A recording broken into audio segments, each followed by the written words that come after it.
Plus que 30 jours avant l'explosion des cryptos et du Bitcoin, les gars, on va parler de ça aujourd'hui et on se retrouve avec une map qui est archi verte. Ça fait vraiment plaisir. J'espère que vous êtes prêts avec un BTC ce matin qui a repris les 63 000. On est même à 63 500, plus 2,5%. On a Ether qui est sous les 2005, mais il a pris un joli 3%. Missile Sol quasiment 4%. C'est pareil pour Crypto Klebar. Avax qui a pris un joli 6%. Shiba 7%. Magnifique, on a Nier qui est chaud patate aussi, qui prend un joli 10%, Sui qui continue son ascension, je vous en parlais récemment, il prend 10% ce matin, TAO 15%, PP 13%, Faites quasiment 10%, ça fait vraiment plaisir. Wif, alors il est complètement barjot ce matin, 18,5%, et c'est Injective Protocol qui finit au top 50, qui prend un joli 7%, très très belle journée. Du côté du weekly du BTC les gars, on a fait une belle bougie rouge la semaine dernière, mais avec une très grande mèche, donc on voit que c'est vraiment racheté. Ça c'est plutôt positif hein, de voir qu'il y a pas mal de monde qui a eu un engouement de ce côté-là. En plus, on a testé un beau support qui est le nuage et le plat de la Tenkan, pardon. Donc ça c'est magnifique, on a même tenu la Kijun, donc ça c'est très très beau, et on va aller voir où est-ce qu'elle est notre petite lag span. Alors attention, elle continue de taper le cours, il va falloir quand même une grosse amplitude, hein, puisqu'il faut passer au-dessus des 68 000 pour que la lag span elle passe au-dessus du cours, et en plus il y a un autre top juste derrière, donc on va voir comment ça pourra tenir si on y arrive, mais on n'en est pas là. En tout cas, c'est très très propre ce qu'on est en train de faire du côté du weekly. 3 bougies vertes, une bougie de respiration. On peut continuer comme ça. Et il faut descendre dans les plus petites time frames pour voir ce que ça peut donner. Si ça veut bien s'afficher. En ce moment, les connexions sont pas ouf. Pour le coup, on va faire une petite actualisation. Hop là, parfait. Et vous voyez, je vous ai dit en daily, c'était plutôt propre ce qu'on était en train de faire. Là, on a un petit retracement qui s'est fait vers les 61 800.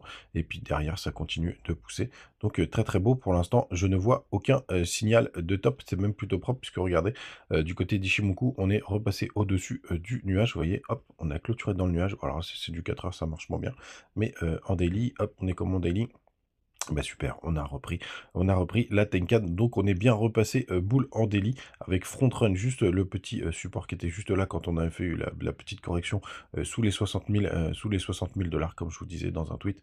Pour moi, on a fait le bottom local, et entre temps, il y a eu juste une toute petite correction, rien de bien méchant. Du côté des contrats CME, il n'y a pas de gap qui s'est formé, hein, on a été le combler directement, donc pas de pression ce matin. On est déjà à 63 855 hein, du côté des contrats CME. Comme ça, vous voyez le gap qu'il y a. Là, on est à 63 400, et du côté des contrats CME, on est à 63 800. Ça veut dire que c'est quand même surspéculé du côté des contrats CME, mais ça, c'est plutôt une très très bonne nouvelle. Le Total 3, il a toujours bien maintenu sa trendline malgré le petit fake out qu'on a eu ici. On a même des jolis pullbacks. On voit très bien en 4 heures, mais c'est en weekly, regardez. Ça, c'est vraiment très très propre. En fait, en weekly, on n'a jamais perdu cette trendline. Donc les alts qui sont plutôt en forme. Du côté de la Bitcoin dominance, ça retrace un petit peu ce matin puisque les alts sont un petit peu plus forts. Attention à pas former un petit bull flag, hein. Ce qu'on préfère voir, c'est un M-top d'ailleurs qui est validé. Hop, regardez, je vous montre comment on valide un M-top.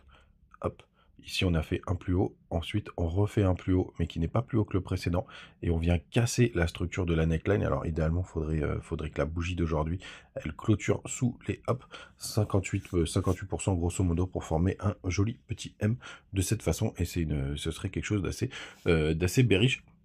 Mais attention que ça se transforme pas en bull flag, mais pour l'instant le BTC il est quand même chaud patate. Donc attention du côté des news cette semaine, donc c'est jeudi, on a le CPI, les chiffres de l'inflation, et les demandes d'emploi qui vont être être une cause de belle volatilité. Donc ce sera jeudi 10 octobre à 14h30. Donc attention, stay tuned. Du côté des petites news de notre ami ConGlass, on est à 50 sur le Crypto Fear Index, donc on est encore dans le neutral, ça c'est plutôt une bonne nouvelle. Les fundings, ils sont toujours positifs, mais en léger positif, hein. On est loin des 0,01. Vous voyez là sur ETH par exemple, sur ETH on est sur la neutralité. Moi j'aime pas trop être sur la neutralité parce que ça veut dire que qu'il n'y a pas de raison que ça pump, il n'y a pas de raison que ça dump. Mais quand on a le BTC qui est en dessous de cette neutralité, pour le coup, puisque en fait la majorité des gens ils long, il y a beaucoup moins de gens qui short. Pour le coup là, quand on voit le BTC qui est à 0,001, ça c'est plutôt une très très bonne nouvelle les gars. Donc ça fait plaisir, 120 millions de liquidations sur les dernières 24 heures, c'est rien de bien méchant. Donc on reste branché sur ces infos. Il y a Telegram toujours là, partage des petites news, des petites infos, et vous avez les bonus de BingX, de BitGet, de Bitmart et de Mexer, les gars. Faut en profiter, et le compte Twitter aussi qui vous attend avec les petites news en live, tout simplement, pour raconter ce qui se passe du côté de notre ami BTC. Hier, je vous ai parlé, ou je sais plus si c'était hier, il y a quelques temps, je vous ai parlé de AR, la crypto AR, pour vous dire qu'il y avait une très très bonne configuration depuis. Ça s'est plutôt pas mal pris. Vous voyez, hein, je reprends, parce que si jamais vous en trouvez des cryptos qui ont bien performé, vous voyez, depuis le point bas, on a fait plus d'un fois 10 pour le coup. Et si vous avez des cryptos qui sont toujours dans leur zone de rechargement, ou en tout cas qui en sont pas encore très loin de tout le mouvement qu'ils ont fait, pour moi, ça reste des cryptos qui sont vraiment idéales pour de la continuation. Et AR, c'était vraiment un très très bon candidat, parce qu'il avait très très bien performé. Donc vous le voyez, moi je suis rentré aux alentours de tout simplement des 18,85 pour l'instant. Donc ça se passe plutôt bien. Si vous en voyez d'autres, les gars, n'hésitez pas à les mettre en commentaire. Vraiment, cette configuration, elle est hyper importante. C'est-à-dire que vous avez fait un gros multiplicateur sur cette crypto, une belle performance, et qu'elle est toujours en zone de rechargement. Tout simplement, je vous montre par exemple TAO. Il était là. Vous voyez, TAO, le bon moment, c'était quand on était entre les 0,618 et les 0,78,6, pardon, et c'est ce qu'on aimerait voir, c'est que notre ami AR, il fasse à peu près les mêmes performances. Mais c'est vrai que TAO, il est tellement hypé que tout simplement, ça reste un excellent candidat, un petit peu en avance. L'écosystème suit, qui continue de valdinguer dans tous les sens.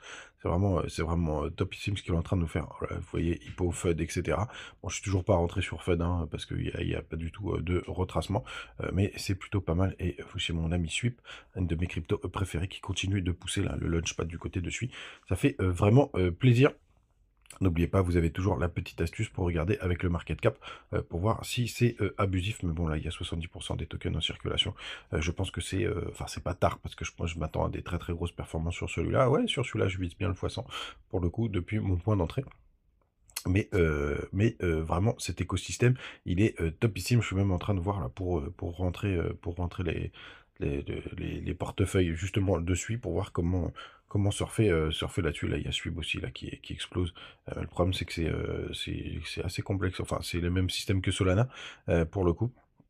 Mais cet écosystème, je le sens plutôt pas mal pour la suite du bull run, sachez-le. Voilà, c'est sur cette crypto que j'ai essayé de rentrer hier, mais c'était assez complexe pour le coup, pour déposer des suies sur le wallet.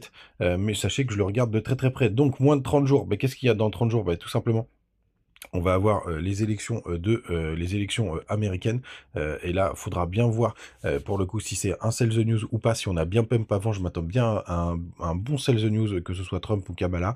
D'après ce qu'on voit, pour le coup, c'est beaucoup plus boule de savoir que si jamais c'est Trump qui est élu président, parce qu'il a vraiment fait beaucoup de déclarations dans le sens des cryptos. Mais Kamala, je crois qu'elle est revenue un peu en arrière, puisqu'elle a vu qu'il y avait quand même une grande partie des Américains qui seraient fâchés si jamais elle n'était pas pro-crypto.